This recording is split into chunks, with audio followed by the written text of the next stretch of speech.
of Rate Desk with Michael Thomas, here to talk about multifamily rates and what's going on in the market.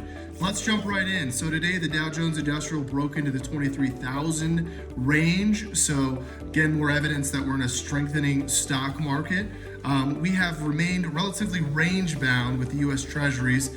We have seen them tick up a little bit on their yields. About 2 bips today, 74 is where they're trading. They're trading at 72 yesterday.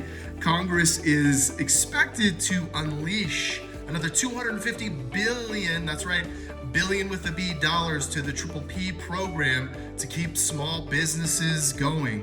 The Treasury Secretary came out today and said the government is not going to run out of money for small business.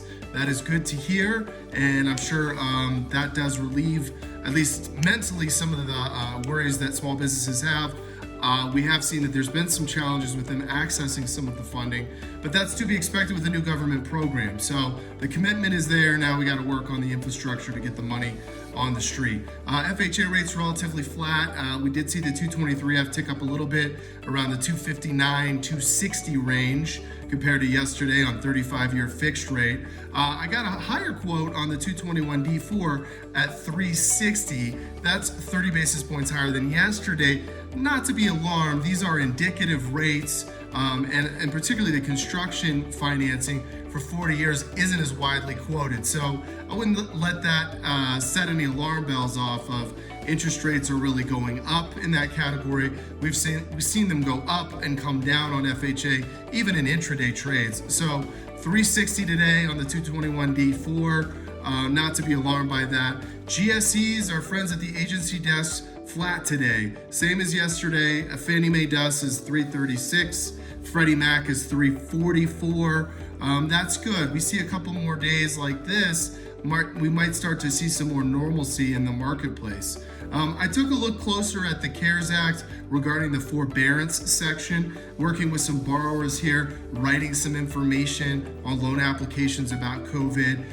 You've got to keep in mind that when you are making a case to apply for forbearance on one of your GSE or FHA loans, you need to be able to demonstrate financial hardship that is due directly or indirectly to the COVID-19 emergency. Best practice for that, when folks are moving out, start tracking your move out. Start finding out where they're going, why they're leaving. Keep a written record of that. That's going to come in handy later.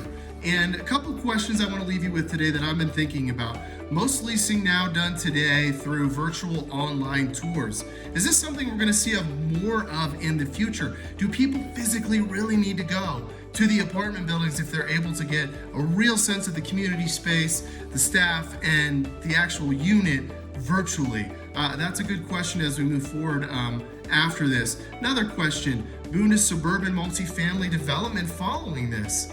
You know, the suburban multifamily development was starting to kind of burgeon before all of this occurred, mainly due to the fact that the urban core markets have been so saturated with Class A developments, with dog washing stations and all kinds of amenities that you never heard of before. So is this going to be the start of a new development series where folks are more working virtually from home, and that's going to be a boon to multifamily development?